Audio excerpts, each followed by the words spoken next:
అందరికీ పేరు పేరున నమస్కారం. నేను ఈరోజు ఒక ప్రజాప్రతినిధిగా కంటే కూడా మీలో ఒకడిగా, ఒక పూర్వ విద్యార్థిగా, ఈ కాలేజీలో చదువుకున్న విద్యార్థిగా మీకు సంఘీభావం తెలియజేయడానికి ఇక్కడికి రావడం జరిగింది. రేవంత్ రెడ్డి పాలన ఎట్లయిపోయిందంటే పిచ్చోడి చేతిలో రాయిలాగా మారిపోయింది.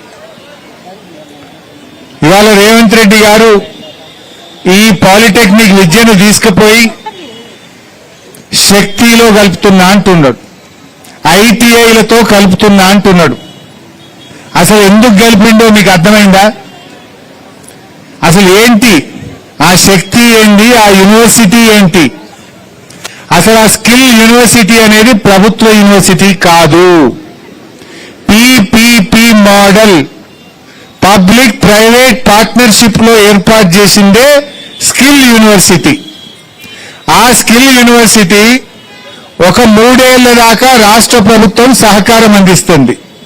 3 ఏళ్ల తర్వాత స్కిల్ యూనివర్సిటీ దాని కాళ్ళ మీద అది నిలబడాలి, పిల్లల దగ్గర ముక్కుపిండి ఫీజు వసూలు చేయాలి, లెక్చరర్లకు జీతాలు ఇవ్వాలి, కాలేజీ స్వయంగా తనకు తాను యూనివర్సిటీ నడుపుకోవాలన్నది నేను చెప్పట్లా, పిల్లలు చెప్పట్లేదు, స్కిల్ యూనివర్సిటీ చట్టములోనే పొందుపరచబడ్డది. Which is a PPP model. ఇలా ప్రభుత్వ పాలిటెక్నిక్లను తీసుకుపోయి ఎందుకు ప్రైవేట్ పరం చేస్తున్నారు రేవంత్ రెడ్డి? ఇలా రాష్ట్రంలో 113 పాలిటెక్నిక్లు ఉన్నాయి. గవర్నమెంట్ అండ్ ప్రైవేట్ కలిపి 1,00,000 మంది పాలిటెక్నిక్ విద్యార్థులు చదువుకుంటా ఉన్నారు. ఈ రేవంత్ రెడ్డి తుగ్లక్ నిర్ణయంతో 1,00,000 మంది పాలిటెక్నిక్ విద్యార్థుల భవిష్యత్తు ప్రశ్నార్థకంగా మారబోతా ఉంది. ఇలా అర్థం చేసుకోవాల్సింది రేవంత్ రెడ్డి ఏం చేసే ప్రయత్నం చేస్తున్నాడు? దీని పేరు మీద ఈ 59 ప్రభుత్వ పాలిటెక్నిక్లను స్కిల్ యూనివర్సిటీకి ఇచ్చేస్తున్నాడు. Skill university is a private university which is not government. అంటే ఇవాళ ప్రభుత్వ ఆస్తులను, వందల వేల కోట్ల రూపాయల విలువ కలిగిన భూములను, భవనాలను, ఈ 59 పాలిటెక్నిక్లను ప్రైవేట్ కప్పచెప్పే కుట్ర చేస్తా ఉన్నాడు రేవంత్ రెడ్డి. రేపు వాళ్ళు ఏం చేస్తారు? ఈ పాలిటెక్నిక్ లో ఉన్నటువంటి భూములను అమ్ముకుంటారు. ఈ పాలిటెక్నిక్లను కుదబెట్టి, ఈ ఆస్తులను కుదబెట్టి రేపు బ్యాంకుల్లో అప్పులు తేవడానికి రేవంత్ రెడ్డి గారు చేస్తున్నాడు. సూర్యుడి చుట్టూ భూమి తిరిగేది ఎంత నిజమో, భూముల చుట్టూ రేవంత్ రెడ్డి తిరిగేది కూడా అంతే నిజం. రేవంత్ రెడ్డికి ఈ పాలిటెక్నిక్ ఆస్తుల మీద కన్నుబడ్డది. ఈ పాలిటెక్నిక్ ఆస్తులను అమ్ముకోవడానికి, ఈ పాలిటెక్నిక్ ఆస్తులను పెట్టి బ్యాంకుల్లో అప్పులు తేవడానికి ఒక కుట్ర చేస్తా ఉన్నాడు. ఈ పిల్లల భవిష్యత్తు గురించి ఆలోచిస్తలేడు. ఈ పిల్లలు ఇలా పాలిటెక్నిక్ పిల్లలు ఏం కోరుకుంటున్నారు? స్కిల్ కావాలి, ఉద్యోగము కావాలి. ఈ పిల్లలు మంచి శిక్షణ కావాలి, ఉన్నత విద్యా అవకాశాలు ఉండాలి అని కోరుకుంటున్నారు. ఇలా ఉద్యోగం కావాలి, స్కిల్ కావాలి, ఉన్నత విద్యా అవకాశాలు కావాలి. ఇలా పాలిటెక్నిక్ విద్యార్థులంటే కేవలం బ్లూ కాలర్ జాబ్స్ చేసే వాళ్ళు కాదు, వైట్ కాలర్ జాబ్స్ కూడా చేసే విద్యార్థులు పాలిటెక్నిక్ విద్యార్థులు. నేను నీటిపారుదల శాఖ మంత్రిగా పనిచేశాను. డిప్లొమా సివిల్ ఇంజనీరింగ్ చదివిన వాళ్ళు ఎంతో మంది ఏఈలుగా, డిప్టీలుగా, ఈఈలుగా ఉన్నతమైన స్థానాల్లో గెజిటెడ్ ఆఫీసర్లుగా పనిచేసినారు. రాష్ట్రంలో పనిచేసే మోటార్ వెహికల్ ఇన్స్పెక్టర్లు సగం మంది ఈ మాసప్ ట్యాంక్ పాలిటెక్నిక్ లో చదివిన వాళ్ళే. ఎంబీఏలుగా, ఎంబీఏలుగా, ఆర్టీఓలుగా పనిచేస్తున్నారంటే వాళ్ళంతా పాలిటెక్నిక్ విద్యార్థులే. ఈరోజు HMWS Hyderabad metro water works లో పనిచేస్తున్న ఇంజనీర్లో సగం మంది మన పాలిటెక్నిక్ విద్యార్థులే. అంటే పాలిటెక్నిక్ అంటే బ్లూ కాలర్ జాబ్స్ కాదు, పాలిటెక్నిక్ అంటే వైట్ కాలర్ జాబ్ చేసేటువంటి విద్యార్థులు కూడా. ఇవాళ ఈ విద్యార్థులను తీసుకుపోయి నువ్వు ఐటీఐలతో కలపడం అంటే ఇది డిగ్రేడ్ చేయడం అవుతుంది. పాలిటెక్నిక్ విద్యార్థుల భవిష్యత్తుతో ఇది చెలగాటం అవుతుంది.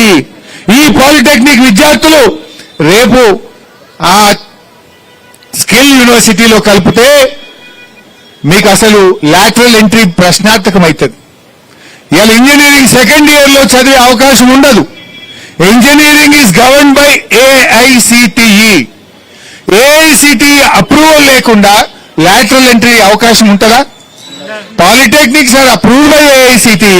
Engineering is approved by AICT. That's why you have a lateral entry. By writing ECET exam, you are directly joining the engineering second year. If tomorrow these polytechnics are merged into skill university, these students will not have the lateral entry opportunity. ఈ అవకాశాన్ని కోల్పోతారు. ఈ పిల్లల భవిష్యత్తుతో చెలగాటమాడుకుంటున్నారు. ఇవాళ polytechnic విద్యార్థులు 15,000 రూపాయలు కడితే మొత్తం పాలిటెక్నిక్ అయిపోతుంది. 5,000 సంవత్సరానికి ఫీజు కడితే ఇవాళ అద్భుతంగా పాలిటెక్నిక్ పూర్తయితుంది. జాబ్ చేసే వాళ్ళు జాబ్ చేస్తున్నారు, ఇంజనీరింగ్ వెళ్ళవలసిన వాళ్ళు ఇంజనీరింగ్ వెళ్తున్నారు. ఈ స్కిల్ యూనివర్సిటీలో 1 ఇయర్ డిప్లొమాకు 40,000 ఫీజు పెట్టిండ్రు, 3 నెలల కోర్సుకు 30,000 ఫీజు పెట్టిండ్రు. మరి పాలిటెక్నిక్ లో ఫీజు పెరగదని గ్యారంటీ ఏంటి? అయినా గవర్నమెంట్ లో చదివే పిల్లలు రేపు ప్రైవేట్ లో పోయి చదవాల్సిన అవసరం ఏంది? తెలంగాణ రాష్ట్ర ప్రభుత్వం కింద నడుస్తున్న ఈ పాలిటెక్నిక్లు రేపు పీపీపీ మోడల్లో ఉండే యూనివర్సిటీ కిందికి పోతే ఈ పిల్లలకు భద్రత ఉంటుందా? ఈ విద్యకు భవిష్యత్తు ఉంటుందా? రేపు ఫీజులు పెరగనే గ్యారంటీ ఏమున్నది? స్కిల్ యూనివర్సిటీకి రాష్ట్ర ప్రభుత్వం ఏం చెప్పింది? 3 ఏళ్లు మాత్రమే సహకారం ఇస్తాం, 3 సంవత్సరాల దాకా మాత్రమే మీకు అవసరమైన ఆర్థిక సహాయం అందిస్తాం. ఆ తర్వాత మీ కాళ్ళ మీద మీరే నిలబడాలి. ఆ తర్వాత మీరే పిల్లల దగ్గర ఫీజులు వసూలు చేయండి, వ్యాపారాలు చేయండి, మీరే కాలేజీలు నడుపుకోండి అని స్కిల్ యూనివర్సిటీ చట్టంలో స్పష్టంగా చెప్పారు. ఇవాళ ఈ పాలిటెక్నిక్లకు రాష్ట్ర ప్రభుత్వం ప్రత్యేకంగా అసెంబ్లీలో బడ్జెట్లో నిధులు పెడుతుంది. మీకు మీ లెక్చరర్ల జీతాలకు కానీ, పాలిటెక్నిక్ కాలేజీల నిర్వహణకు కానీ, ఈ పిల్లల ఫీజు రియంబర్స్మెంట్ కానీ రాష్ట్ర ప్రభుత్వమే ఇస్తూ వచ్చింది. రేపు స్కిల్ యూనివర్సిటీలో కలిస్తే ఈ పిల్లలకు ఫీజు రియంబర్స్మెంట్ వస్తుందా? ఈ పిల్లలకు భవిష్యత్తు భద్రత ఉంటుందా? అంటే ఇవాళ రేవంత్ రెడ్డి పాలిటెక్నిక్ విద్యార్థుల జీవితాలతో చెలగాటమాడుతున్నాడు. ఇది ఒక మాసప్ ట్యాంక్ పోరాటం కాదు, ఇది ఒక కాలేజీ పోరాటం కాదు, 1,00,000 మంది విద్యార్థుల పోరాటం అనే విషయాన్ని రేవంత్ రెడ్డి గుర్తుపెట్టుకోవాలి. మొన్న ఢిల్లీలో చూసాం, నీట్ ప్రశ్నపత్రం లీక్ అయితే జెన్జీ ఉద్యమాన్ని ఢిల్లీ వీధుల్లో మనం చూసాం. ఆ జెన్జీ పోరాటంతో ధర్మేంద్ర ప్రధాన్ రాజీనామా చేయాల్సి వచ్చింది. ప్రభుత్వం వెనక్కు తగ్గాల్సిన పరిస్థితి ఏర్పడ్డది. ఢిల్లీ జెన్జీ చూసాం, ఇప్పుడు తెలంగాణలో 1,00,000 మంది జెన్జీ పాలిటెక్నిక్ విద్యార్థుల పోరాటం చూస్తున్నాం.